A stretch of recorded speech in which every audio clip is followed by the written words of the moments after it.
No. Bueno, vamos a recibir con un abrazo a Gustavo Silvestre. ¿Qué tal? ¿Cómo le va? Buenas noches. Buenas noches, Víctor Hugo. El placer de saludarlo como todas las noches. ¿Cómo anda? Hubo un desmentido no sé si llegamos a dar, porque la tarde se nos presentó movida en materia informativa, de la empresa Telepark sobre la información que dieron ustedes anoche. Ahora vamos a, porque anoche sorprendió aquí Jorge Elbaum del llamamiento argentino judío cuando hizo esta denuncia que Arribas integraba el directorio de la empresa de seguridad de Lepar al momento de la muerte de Nisman, ¿no? Esta mañana él lo ratificó en diálogo con nosotros en Radio 10. Por la tarde vino esta desmentida que usted está indicando, que ahora vamos a presentar justamente un informe sobre eso. Pero lo que sabemos es que también hay en estos momentos distintos sectores buscando información sobre ese tema y también en el expediente judicial sobre la muerte de Nisman. Fue muy fuerte lo que dijo anoche Jorge Elbaum, que además estaba Gabriela Cerruti, que lo ratificaba también, y que ponía nuevamente sobre el tapete, Gabriela, el tema de aquel auto famoso que le dio una agencia de seguridad que tenía relaciones y conexiones con la CIA, ¿no? Entonces hay ahí cuestiones de un entramado muy oscuro, ¿no? Incluso hoy, y se lo adelanto porque hoy Jorge Elbaum con nosotros esta mañana en Radio 10 reveló que la empresa de seguridad fue la que le dio, ¿se acuerda? A esa persona que después dijo que era periodista, que dio la noche de la muerte de Nisman por Twitter el anticipo, Patcher, sí, que después se fue a Israel porque dice que el gobierno lo perseguía y que nunca más se supo, que ahora reapareció cuando se hizo 2 años. Bueno, Jorge Elbaum hoy reveló que había sido la agencia de seguridad, el personal de seguridad de Lepar, con quien esta persona tenía relación, quien le había dado ese anticipo de que algo raro estaba pasando en el departamento de Nisman, ¿no? Bueno, gracias por este anticipo, Gustavo. Me parece que es un programa para empezarlo ahora mismo. Me gustaría saber si tiene algún invitado especial. Sí, hoy tenemos una mesa completísima. Está Roberto Feletti, el Vasco de Mendiguren, Alicia Siciliani del Socialismo y también está Daniel Menéndez de Barrios de Pie. Así que tenemos un panel hoy muy interesante para el debate. Esa gente sabe de lo que habla. Así es. Un saludo para todos ellos, un abrazo para usted y nos vemos mañana. Hasta mañana, Víctor Hugo. Gracias. Señoras y señores, aquí comienza Minuto 1 después de Víctor Hugo. La realidad, lo que otros te ocultan, lo que otros no te muestran, aquí diariamente te lo mostramos, te lo comentamos y lo analizamos con todas las voces, con la pluralidad que nos caracteriza, pero con el debate que la Argentina cada vez requiere más, porque también se están presentando temas cada vez más conflictivos para la sociedad. Enseguidita vamos a estar con esto que fue revelación anoche del colega Jorge Elbaum anoche y que realmente tuvo mucha repercusión hoy en todas partes. Era la comidilla también y el reguero que como pólvora corrió en el ambiente político y judicial, ¿por qué no?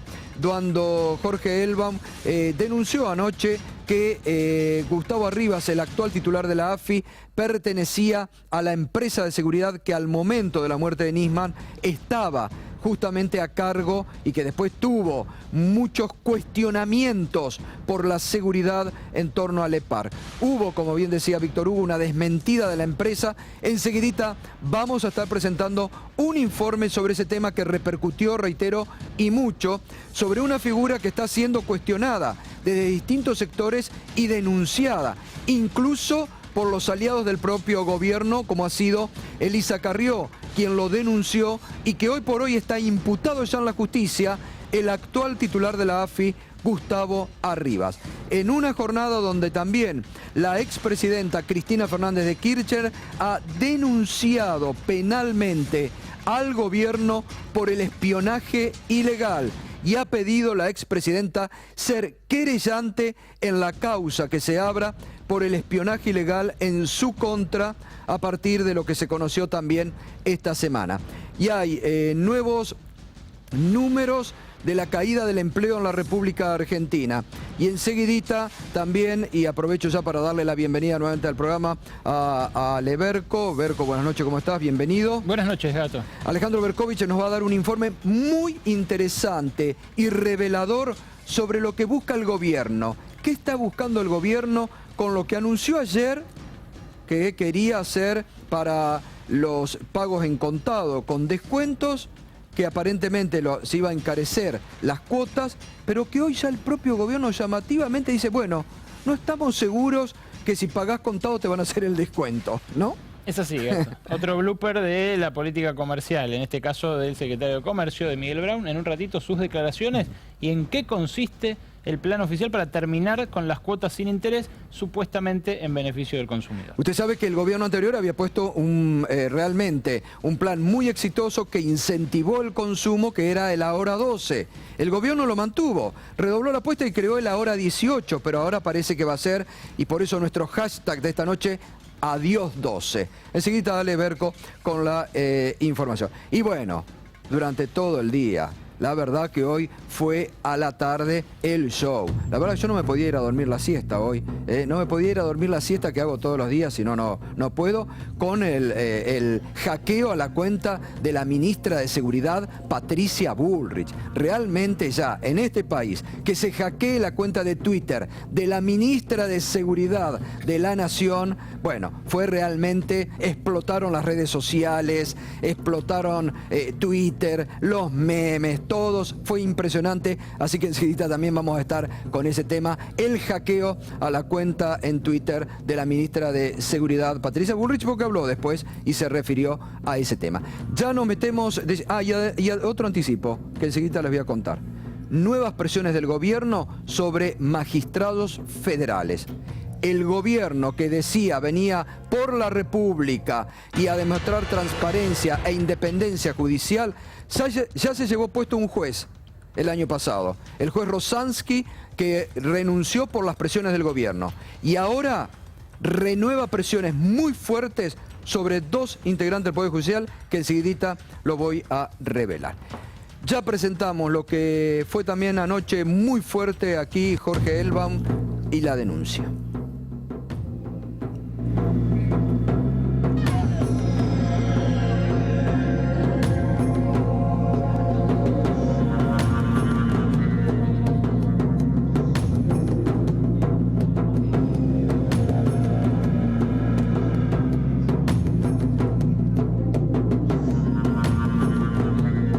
El jefe de la seguridad en el edificio donde murió Nisman.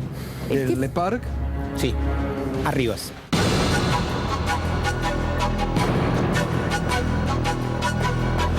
En este entramado de seguridad que desde Chabrán en adelante después heredó el Excel Group. ¿Y quién heredó todo eso? ¿Quién se quedó con el negocio ¿Quién era del el jefe correo? de la seguridad en el edificio donde murió Nisman? ¿El Le Parc? Sí, Arribas.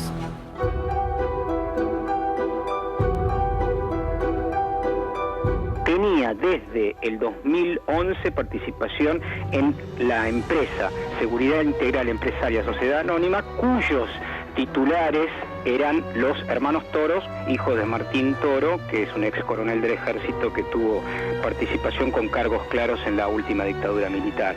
Gustavo Arribas era parte del esquema accionario de esta empresa Seguridad Integral Empresaria, que hasta mayo del 2015 fue responsable de la seguridad del EPARC.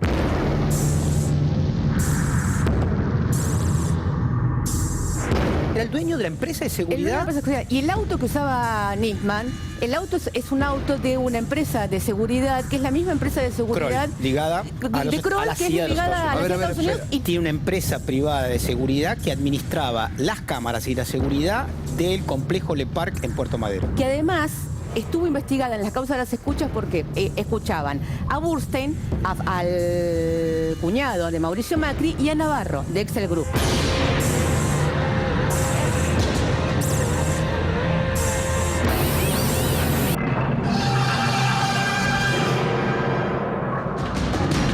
denuncia que anoche presentó aquí Jorge Elbaum, que también ratificaba Gabriela Cerruti, que en su momento en el sitio y en el portal Nuestras Voces había avanzado.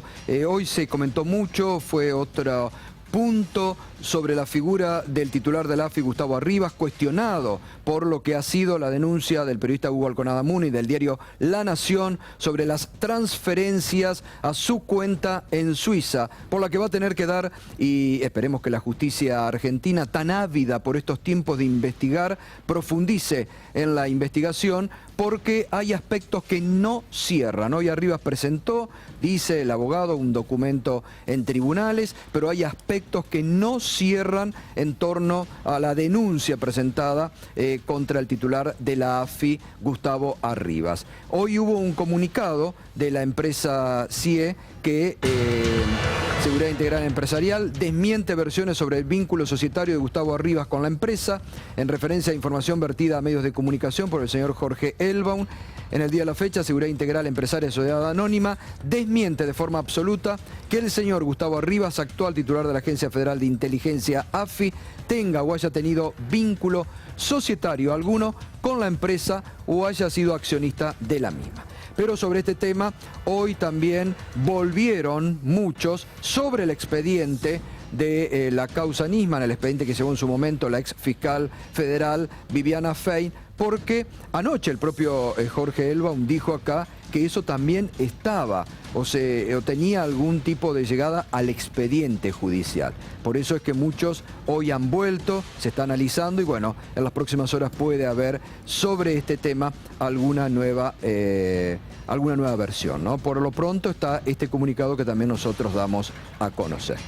Bueno, sobre este tema ahora también vamos a volver, pero nuevamente el gobierno de Cambiemos presiona a la justicia. Lejos está, porque se ha visto en determinados momentos y se ha visto más que nunca en esta semana con el espionaje ilegal que se le efectuó a la expresidenta Cristina Fernández de Kirchner y la forma de reaccionar de algunos fiscales y de algunos jueces, cómo se va notando y cómo quedando sobre la superficie revelado no solamente una persecución mediático-judicial, sino como un accionar también a la propia justicia.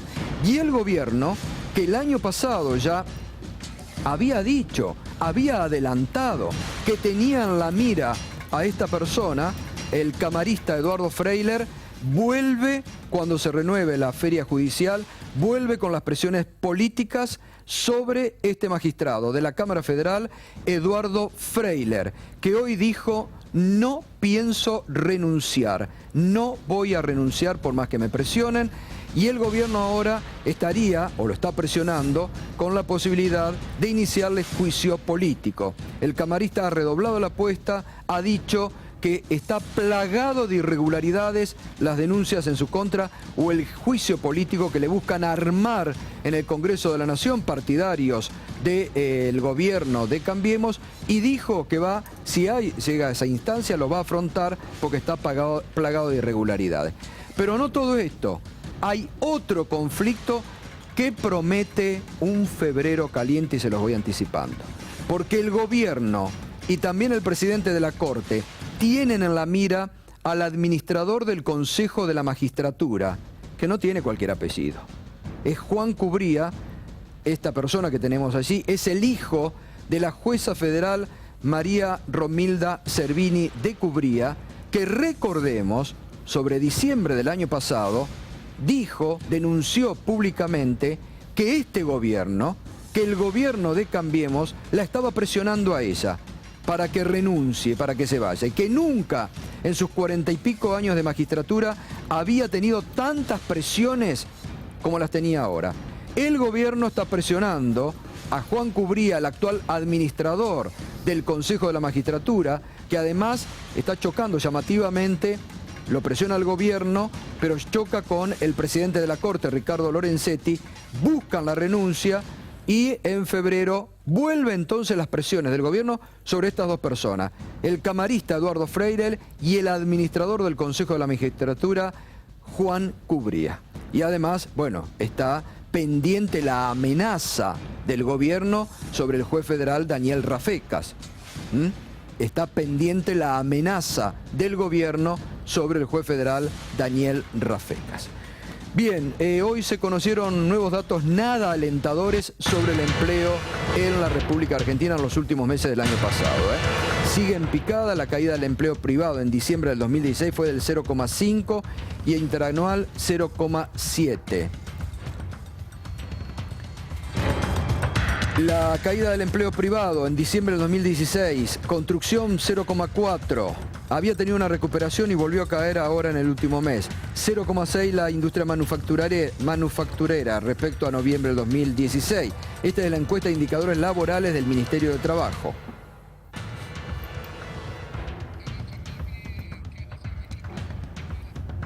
Recordemos sobre este tema lo que dijo la semana pasada en conferencia de prensa el presidente Mauricio Macri. Hace varios meses crece el empleo en la Argentina. Varios miles de puestos de trabajo nuevos se van creando mes tras mes. Y eso es una noticia muy buena. Lo que no significa que pueda haber una empresa con un problema que cierra, pero significa que hay muchas más que están abriendo. Intentaremos ayudar a que ninguna empresa cierre. Pero la realidad es que hoy, por suerte, en la Argentina está creciendo el empleo, que es coherente con que hemos comenzado a crecer. Y el exministro de Economía, Axel Kicillof, se refirió a las últimas medidas económicas y también al tema empleo hoy. Han sido días de espantosas noticias. Se conoció la balanza comercial, se conocieron datos más finos del déficit fiscal del año pasado. Es interesante primero ver cómo le han pifiado con todas las proyecciones de 2016. No han pegado una, pero en materia económica este gobierno no tiene brújula, no tiene orientación, no tiene programa, no tiene idea. Devaluaron tratando de disimular la devaluación, diciendo que era una apertura del cepo, que era teóricamente para generar competitividad. La idea de generar competitividad es que vos devaluás, exportás más e importás menos. Y lo que sinceramente ocurrió es que las exportaciones el año pasado no subieron nada. Después se le fue a precio la devaluación, con lo cual hoy el tipo de cambio, según muchos sectores, está tan o más atrasado que el año pasado, cosa que queda exhibida claramente en las largas colas para irse a comprar a Chile, a Paraguay, a cualquier lado del extranjero. Bien, ahora enseguida vamos a ir a pedir una apreciación a tanto a Feletti como al Vasco de Mendiguren sobre este tema, la caída del empleo, las proyecciones y lo que se viene, lo vamos a debatir.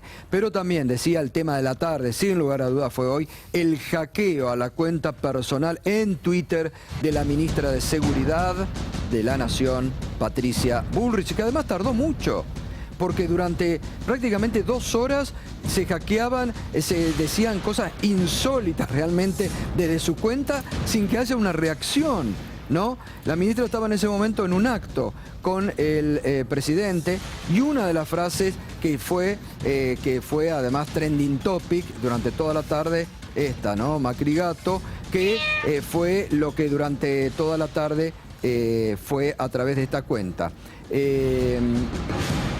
Empezó con esto y sorprendió. Hago de manera oficial mi renuncia como ministra de Seguridad. Incluso llevó a la equivocación de una integrante de Cambiemos, Silvana Giudice, que en otro Twitter le replicó y le dio, no, dé fuerzas, ministra, conozco tu integridad. Bueno, se enganchó a eso, ¿no? Después siguió el hackeo. Bueno, con esto repasémoslo rápido, porque son cuestiones personales que, vamos, no vale la pena leer, vamos.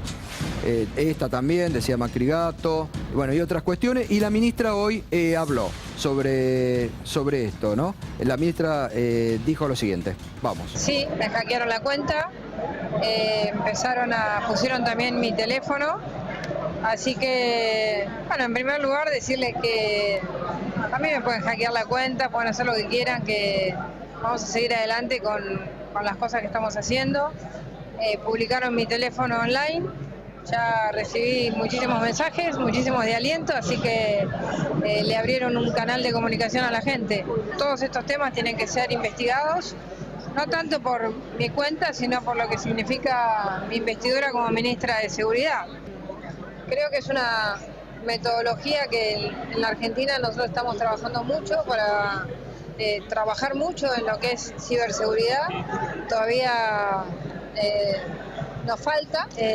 Simplemente decirles que además de la investigación, nosotros tenemos una línea de acción y la vamos a seguir adelante, hagan lo que hagan.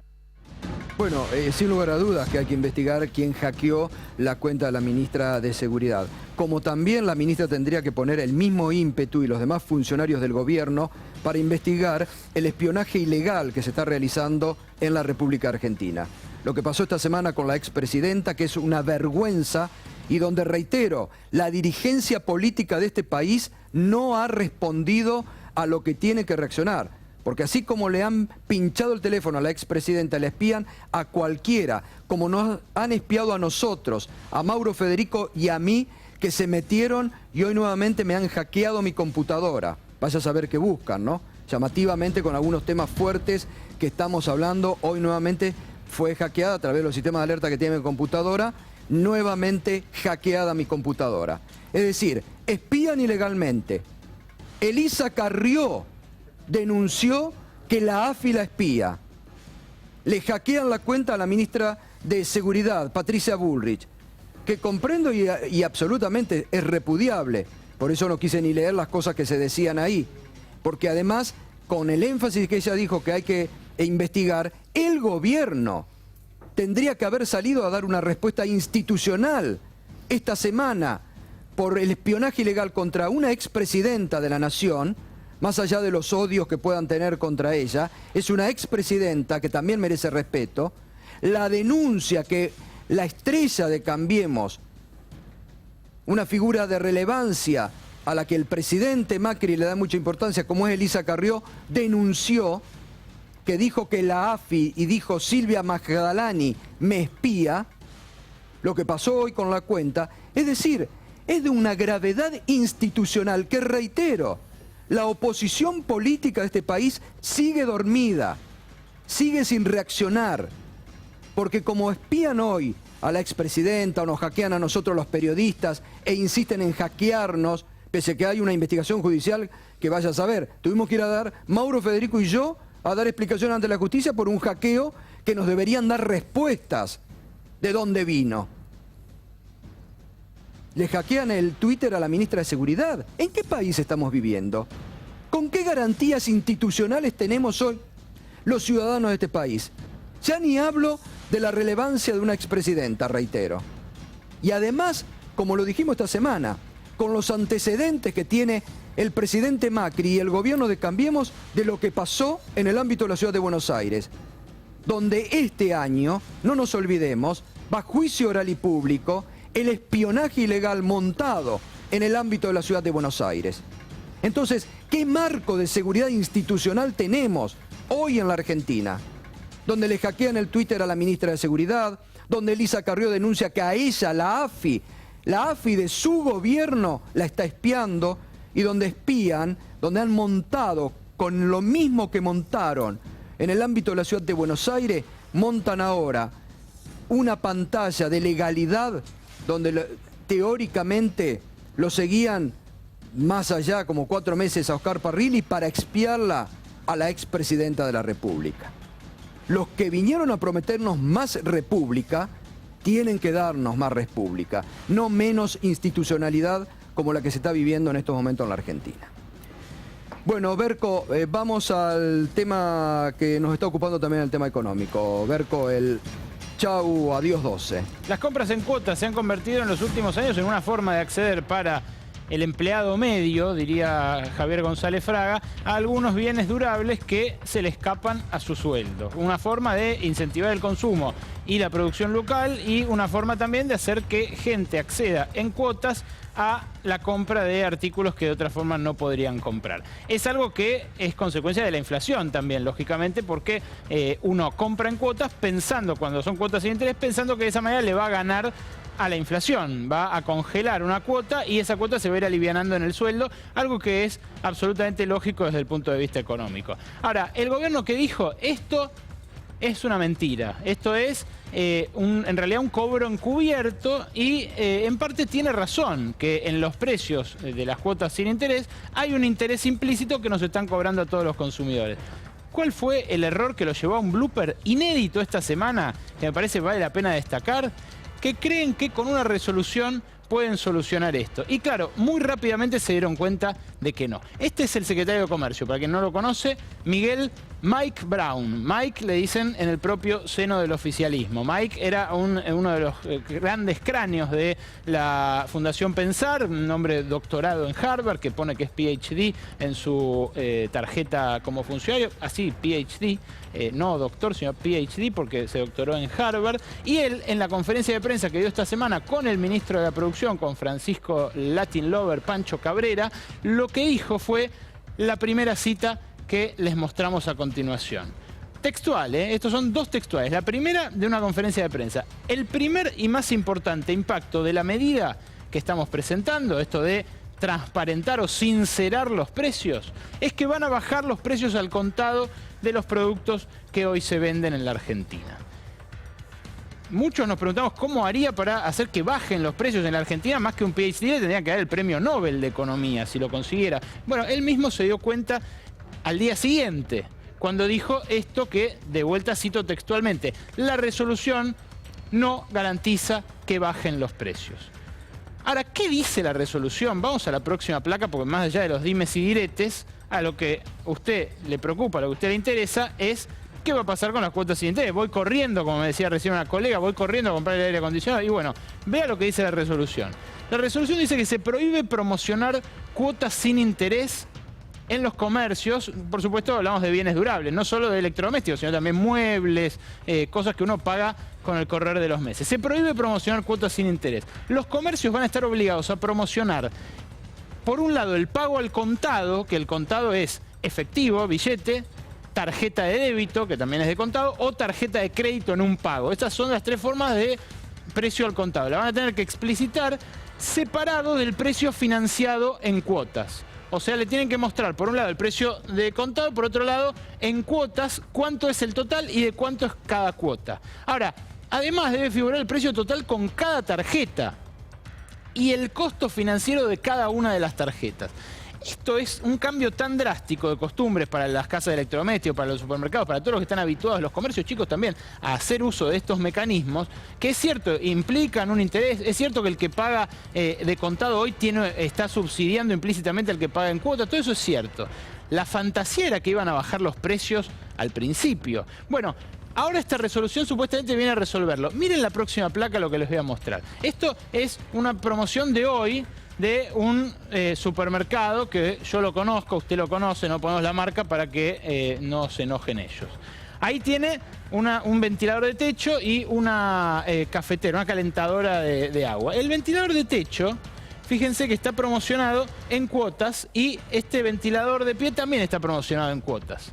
Son las marcas propias del supermercado. El precio abajo está de contado y acá está la cuota. Si usted multiplica esta cuota por 12, obtiene el precio de contado. Le cobran efectivamente 12 cuotas sin interés. Si usted lo paga de contado, lo está pagando más caro que el que lo paga en 12 cuotas sin interés, porque a veces se le licúa con la inflación la cuota con el correr del tiempo. Ahora, ¿qué es lo que va a tener que hacer ahora? Mire este otro gráfico. Acá están todas las tarjetas que se aceptan en una casa de electrodomésticos. Todas las tarjetas que se aceptan. Con todas estas había hoy 18 cuotas sin interés. Ahora, según la resolución, por eso pusimos, va a haber que poner un mural en cada góndola. Fíjense arriba de todo. Con esta resolución, lo que tendría, este aviso, en vez de esto, lo que tendría que haber es 71,59 cada cuota. Ahora las cuotas van a ser un poquito más grandes porque van a incluir un interés. Tendrían que incluir el precio de contado, los 9 precios de tarjeta con cada una de las tarjetas con su financiación respectiva y de cuánto es la cuota con cada una de las tarjetas. O sea, habría que hacer efectivamente un mural, una triple sábana para vender un ventilador de techo o un turboventilador o un calentador de agua. Esto es lo que le plantearon los comerciantes. Más allá de que la Cámara de Comercio salió a apoyar la medida, dijo esto va a ser bien porque es un apoyo político al gobierno, más allá de lo práctico. Pero los comerciantes salieron a advertir esto.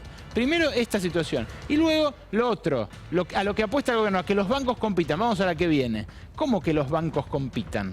eso dice el gobierno, va a bajar el precio de contado y el otro, bueno, ya esa idea la archivaron de que baje el precio de contado, pero que el otro va a abaratarse porque los bancos van a competir entre sí. Bueno, vean, el 80% de las ventas con tarjeta de crédito en la Argentina se hacen a través de una sola empresa, de Prisma S.A., que es la dueña del postnet para pasar la tarjeta, de la marca de la tarjeta, de la franquicia. A su vez, esa empresa es propiedad de los 12 mayores bancos del país.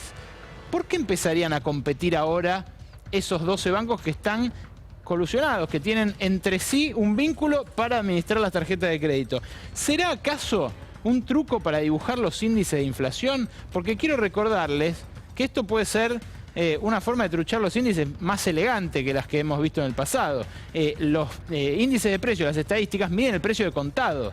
Entonces, si el gobierno ahora les da a los comercios una forma de comer rentabilidad manteniendo ese precio de contado en vez de bajarlo, porque nadie lo va a bajar, entonces quizás se disimule un poco el aumento de precios que siente el consumidor cuando paga en cuotas que ahora van a ser más caras.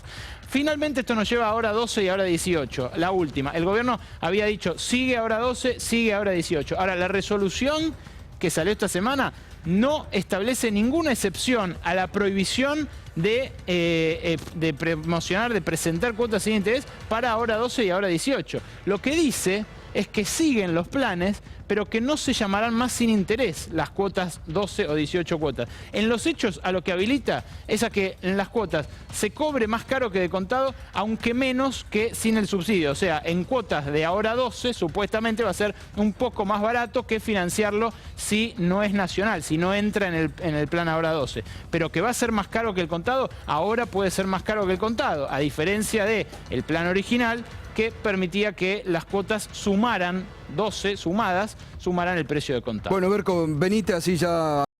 ¿No? ¿Es engañoso? ¿Es así esto?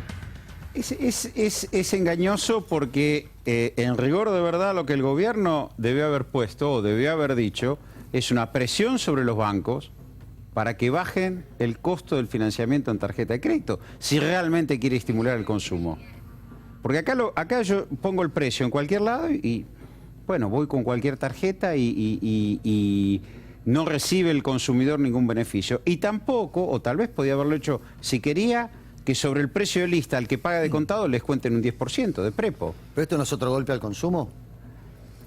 Así como está presentado, por lo menos lo que explicó Berco. Así como está presentado, lo que está provocando es que desaparece el financiamiento de la hora 12 o de la hora 18. Otro golpe al consumo. Y queda al libre albedrío de los bancos, porque en realidad acá el que se termina beneficiando contra el productor, contra el comerciante es el banco, que cobra. Acaba de decir, digo, si no hay regulación sobre la tarjeta de crédito, no puede, claro, estamos fritos. Exacto, porque si uno no puede comprar, el consumidor está frito. Como mucho, esta semana, ayer hicimos una encuesta nosotros en la radio, y el 60 y pico dijo, prefiero pagar más, pero comprar en cuotas, porque no puedo pagar al contado. Bueno, porque además mucha gente no puede, entonces ahí va a estar la vivada. Estás viviendo estás viviendo el retraso de el salario, claro, que se pedalea con la tarjeta de crédito. Claro. Esto también es otra cosa grave. Esto es otra cosa grave. Porque está pasando lo que no pasaba antes, que es creciente endeudamiento de las familias. No solo nosotros dejamos un país desendeudado en el Estado. Las empresas y las familias también estaban desendeudadas. Y ahora están endeudadas. Vasco, ¿se está en contra del consumo? ¿Se está en contra de la incentivación del consumo? Lo primero que hay que hacer, que acá no se logra, es tener transparencia en los precios. Hoy la gente no sabe lo que está pagando las cosas. Entonces es muy difícil saber cuánto cuesta, preguntar a cualquier persona hoy un producto. Además vos vas en una cuadra, en un supermercado y en el almacén del barrio hay diferencia. La estrategia de los supermercados, que es muy clara, donde ellos te dicen, crean una isla de pérdida en un océano de ganancia. Es decir, te citan por algo donde pierden, pero en todo el resto te ganan. Claro. Pero acá la diputada me va a acompañar, porque esto trabajamos mucho, que tuvo que ver con la comisión de las tarjetas de crédito. Salió un proyecto de senadores donde directamente bajábamos las comisiones de la tarjeta de crédito. ¿Y el gobierno, junto con CAME, una institución importante que defiende las pymes, que había acompañado el proyecto de diputados, empantanaron la cosa que había venido de senadores, y lograron que no saliera ninguna ley. Ganaron los bancos de vuelta.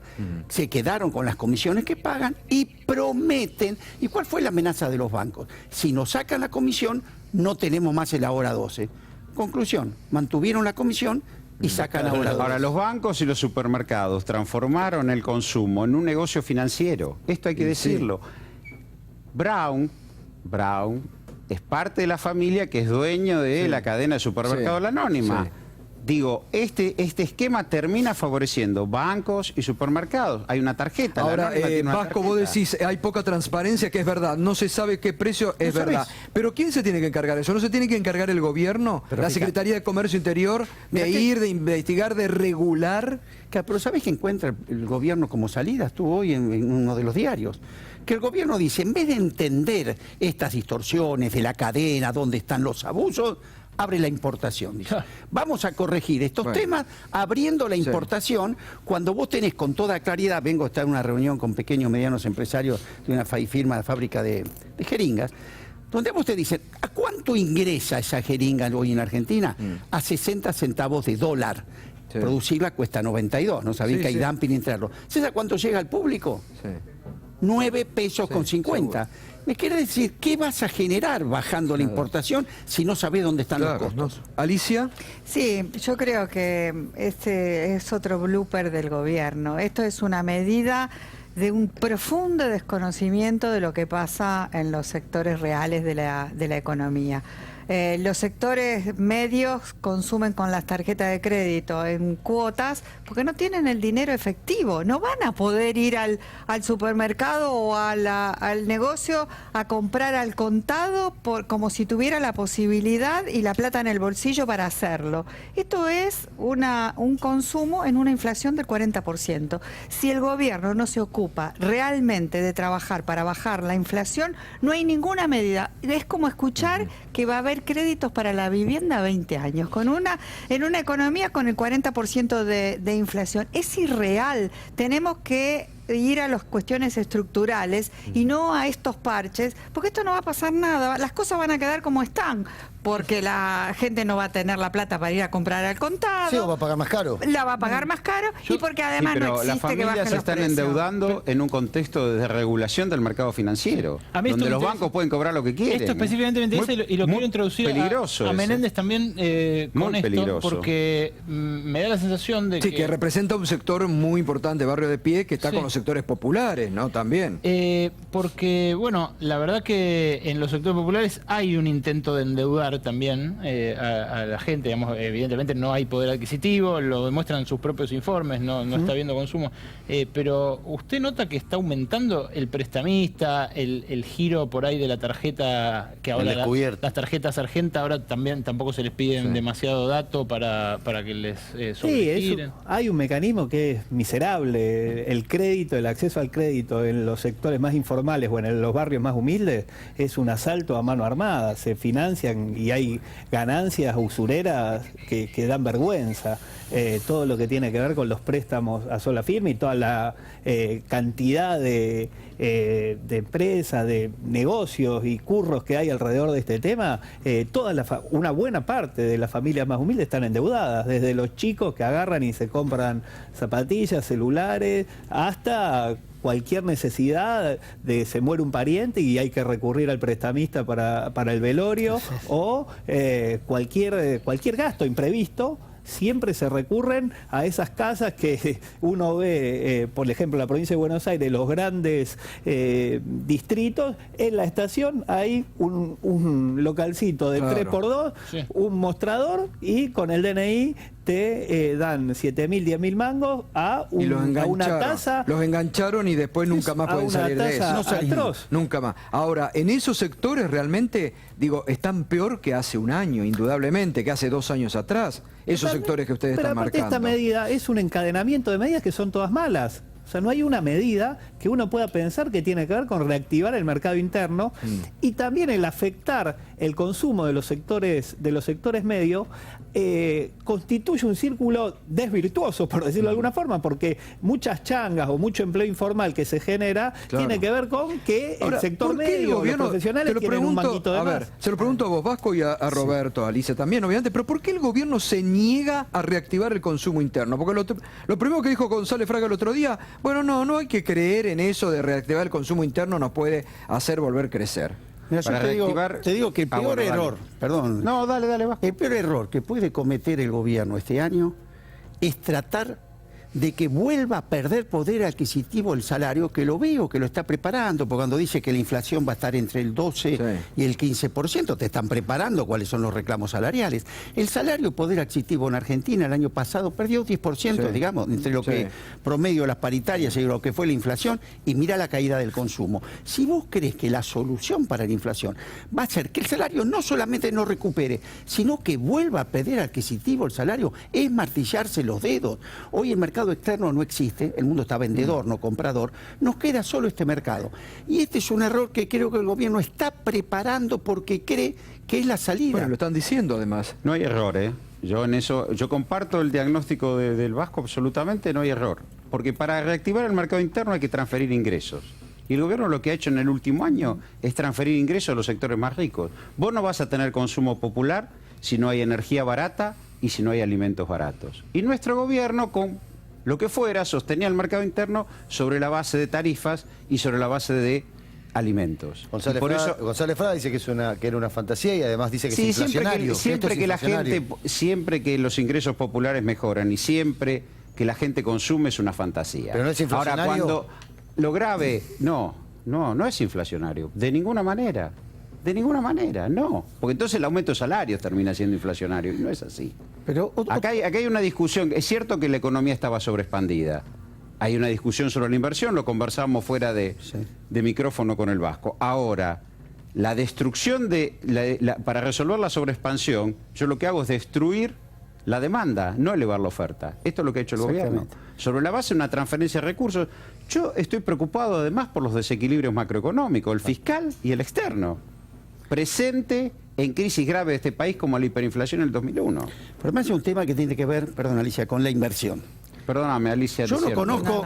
Un poco caballeros. Con Alicia debo rescatar que este nuevo Congreso este año trabajamos muchísimo, técnicamente, con muchas preocupaciones en común, con el socialismo. Por eso estoy muy contento de ese Congreso que este año ha trabajado tanto. ¿Te estás pasando al socialismo, Vasco? No, estamos trabajando juntos. Socialista somos todos. Me muero. Eso no, antes decían peronistas, hay tantas novedades políticas. Pero lo que más importante, digo, ¿cómo vas a tentar la inversión en una economía que no tiene demanda? Claro. Esto es lo incomprensible. Pero el gobierno lo dice, es como discutir la ley de gravedad. Yo, para que veas, soy rosista. Frondizi decía algo que era elemental. Nadie compra una máquina para producir lo que no vende.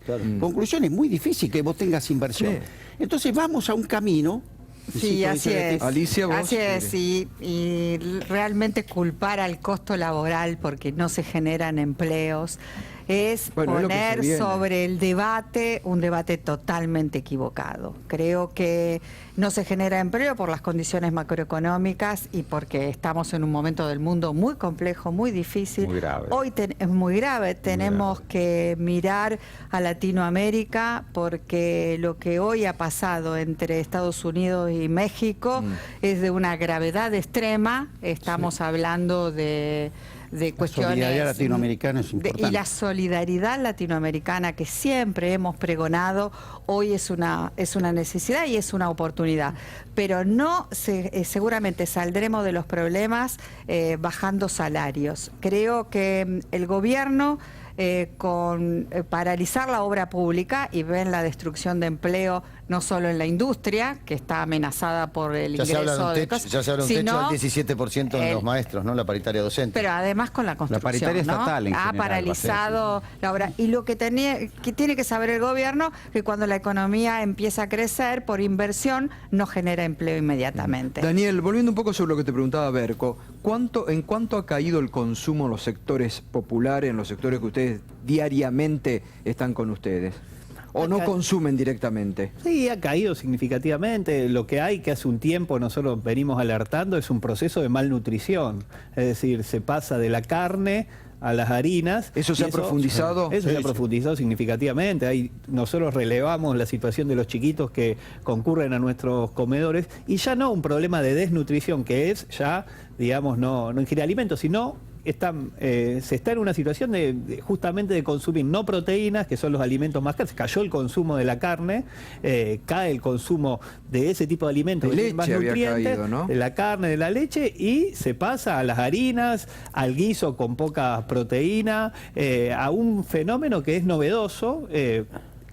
nobleza obliga, hace un tiempo ya que viene esa tendencia, pero se ha agudizado y expresa la falta de trabajo, expresa, bueno, lo que hemos vivido todo el año pasado. ¿Y ha aumentado mucho la llegada de chicos o de familias a los comedores de ustedes? Sí, es un fenómeno cotidiano. ¿Tenés un porcentaje de cuánto creció?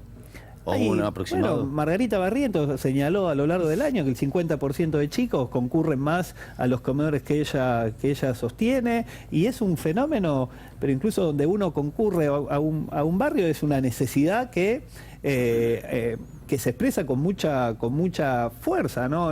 Lo mismo los curas, la iglesia que trabaja en los barrios, es un fenómeno que incluso nosotros vemos con preocupación, que es otro dato de principio de este año, que no se reglamente la ley de emergencia en ese contexto social, con el consenso que hemos logrado, con la participación misma del gobierno a través de instancia de diálogo, que haya funcionarios que tengan la pereza y la parsimonia de no reglamentar una ley que por tanto no se pueden destinar la partida. Estafado es una palabra muy fuerte. Nos sentimos, en parte, nos sentimos en la calle peleando. Después el gobierno tiene que cumplir lo que sea. ¿Qué pasó con la asistencia social que habían arreglado sobre fin de año, que muchos sectores, incluidos de ustedes, salieron a aplaudir al gobierno? Es que ha sido una buena medida, uno no puede dejar de señalar que ha sido un año malísimo. ¿Esa ayuda llegó, se concretó? Había una ayuda inmediata. ¿Y ahora sigue o no? ¿O era únicamente para fin de año? Había una ayuda inmediata que tiene que ver con aumentos, con bonos que se han discutido en cada uno de los sectores, también a las familias que perciben la asignación. Ha habido aumentos en los programas de empleo. Ahora, aparte de esa situación inmediata, ha habido una ley de emergencia social que destinaba mayores presupuestos para los programas de empleo. Todos acá los diputados seguramente saben, una ley luego tiene que reglamentarse para poder empezar a ejecutarse, y en enero parece que el país bajó la persiana y uno no encuentra a ningún funcionario que se ponga a laburar en algo tan donde el tiempo es una ecuación central. Claro. Una situación de emergencia no es lo mismo actuar inmediatamente que actuar un mes después. La verdad que llama la atención en un contexto donde, como decía, todas las medidas son contrarias a los intereses de los trabajadores, los sectores más humildes. Hoy, si me permitís, ya que estamos hablando de este tema, llamó la atención unas declaraciones que hizo Emilio Pérsico, ¿no?, de esos dirigentes sociales, ¿no? Dijo: el peronismo ve un Macri débil y se está unificando para tomar el poder. Levantás el poncho y juntás tropa. El peronismo es un tiburón que huele sangre y ataca. Todos dicen: vamos que a este lo comemos. Que fue uno de los que negoció con Carolina Stanley, ¿no?, en diciembre, ¿no, Pérsico? Sí, bueno, bastante explícito ha sido, ¿no? Habrá que preguntarle a él qué es lo que... Sí, habrá que preguntarle a los peronistas. La verdad que nosotros lo que tenemos que defender es el Estado de Derecho y el sistema democrático. Y también del espionaje ilegal, Alicia, que hay mucha caída por parte de la oposición con un tema que es gravísimo. Nos están hackeando, nos espían, y esto hay mucha quietud en toda la oposición. Mirá, Gato, estábamos realmente cuando discutimos el voto electrónico. ¿Vos te das cuenta de la vulnerabilidad que hay en todos los sistemas? Y pensar que en la Argentina podríamos implementar un sistema de voto electrónico.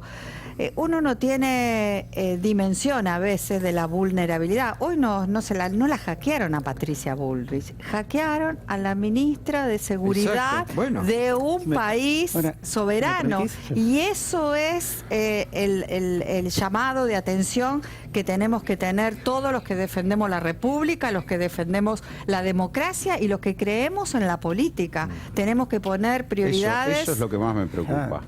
Cato, vos lo dijiste hoy y pasó desapercibido. Yo quiero volver con ese tema. Ayer estábamos hablando de Cristina con Parrilli, un tema que ya no son más funcionarios de un año atrás, pero salió la principal socia del gobierno, fundadora de Cambiemos, y dice: a mí me está investigando, me está siguiendo, me está espiando Magdalena y la CIDE. Y nadie esto dice pasa nada. desapercibido. Nadie dice nada. Eso implica, si es cierto, una denuncia. Pero obvio. Y si no es cierto, es más grave todavía.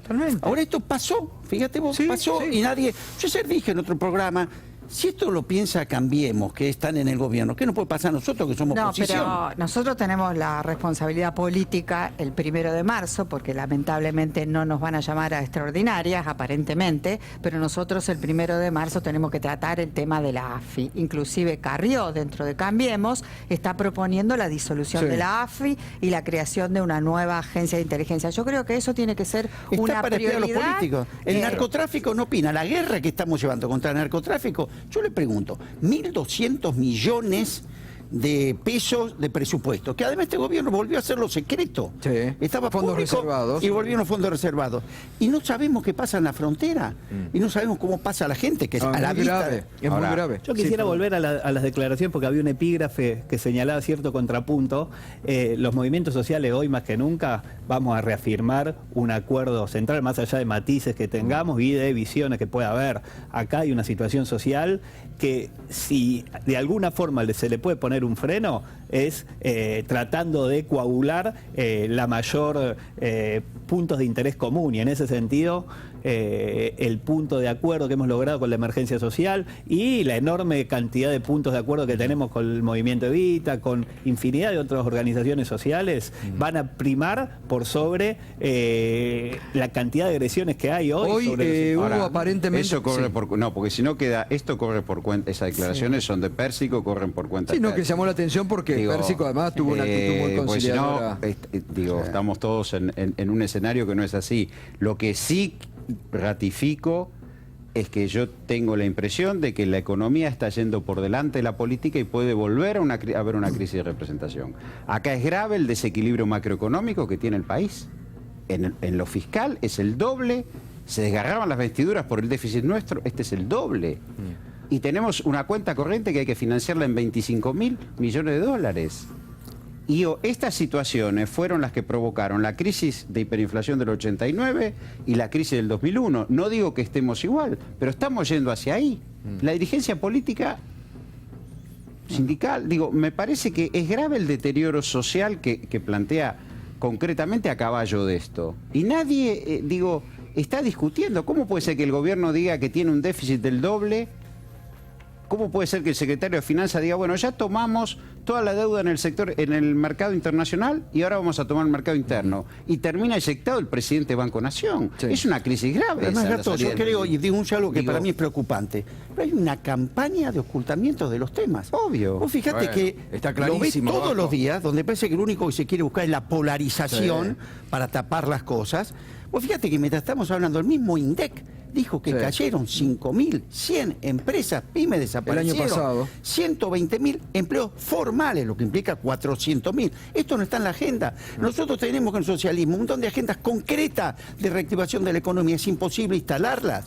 Entonces, como el gobierno tiene una clara estrategia, polaricemos, asustemos con Cristina, porque nunca da una buena noticia de Cristina, siempre son las cosas para que con este temor seamos nosotros los que la gente tema que se vuelva atrás. Duhop me dijo que se crearon 20.000 puestos de trabajo. Están las cifras muy claras del mismo INDEC.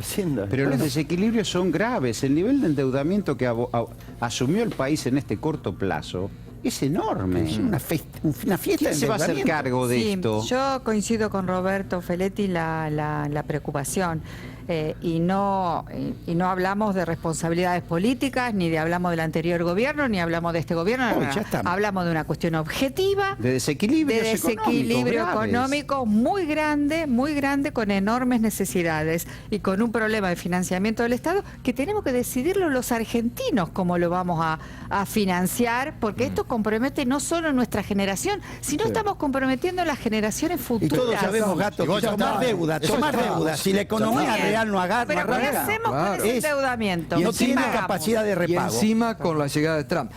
No me quiero ir de este tema porque hoy hubo una reunión, parece que algunos sectores empiezan a despertar. Parece que la CGT, que muy dormida ha estado, muy dormida, mientras despedían gente, echaban gente, cierran fábricas.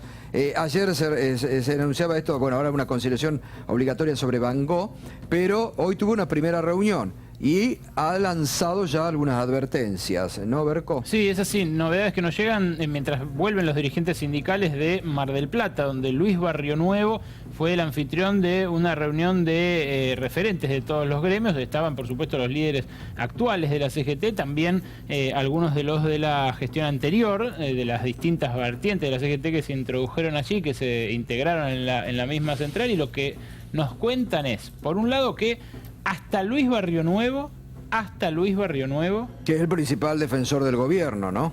Hasta él advirtió sobre una posible flexibilización laboral. Dijo, vienen por todo, vienen por los derechos laborales. Respecto de estos decretos que empezó a lanzar el gobierno, pero que además quiere modificar convenios colectivos de trabajo. Y después que hubo cada vez más sectores, hubo más sectores que antes, que reclaman la inmediata ejecución de un plan de lucha. Cuando digo más sectores, digo sectores moyanistas, por ejemplo. Fue muy duro como habló Juan Carlos Schmidt, por lo que nos cuentan las fuentes que pudimos consultar, y también, por supuesto, el sector de Sergio Palazzo, sectores de la UOM, del Barba Gutiérrez, por ejemplo, que lo que reclamaron es un paro inmediato.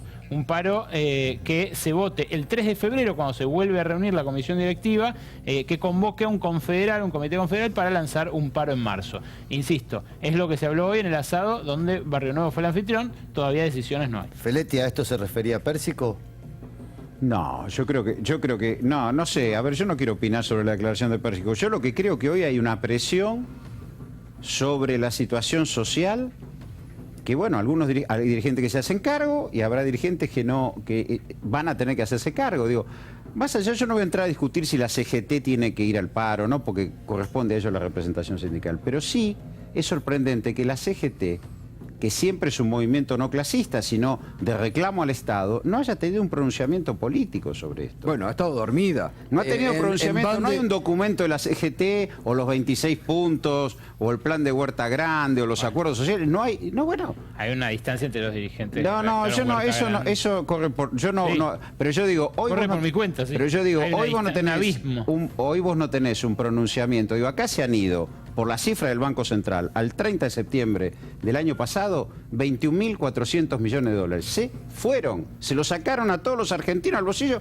y se lo llevaron. Y mientras tanto nos están dejando 50.000 palos de deuda. Digo, esto es lo grave. Sí, la mitad de la deuda y la CGT no se pronuncia. Ahora, Gastón, nosotros decir que con los gremios industriales, con Alicia le hemos recibido una comisión de industria, es distinta la situación. Sí, pero ¿no? la de trabajo porque no el gremio, los dirigentes sindicales en la industria, esta ya la vivieron, ya saben anticiparse, saben que allá no hay retorno. Cuando vos destruís capacidad productiva, claro. Y además yo sumo de esto, porque hoy nos pasó a nosotros. Hoy nos pasó a nosotros. Esta mañana en la radio queríamos llamar al dueño de una empresa que está con problemas económicos y dijo, no puedo hablar porque me amenazan desde el gobierno con que me van a quitar el CUIL. Es decir, hay presiones también del gobierno sobre sectores que lo están pasando muy mal, para que no hablen y para que no den a conocer los sectores que están pasándola mal. Pausa y ya volvemos.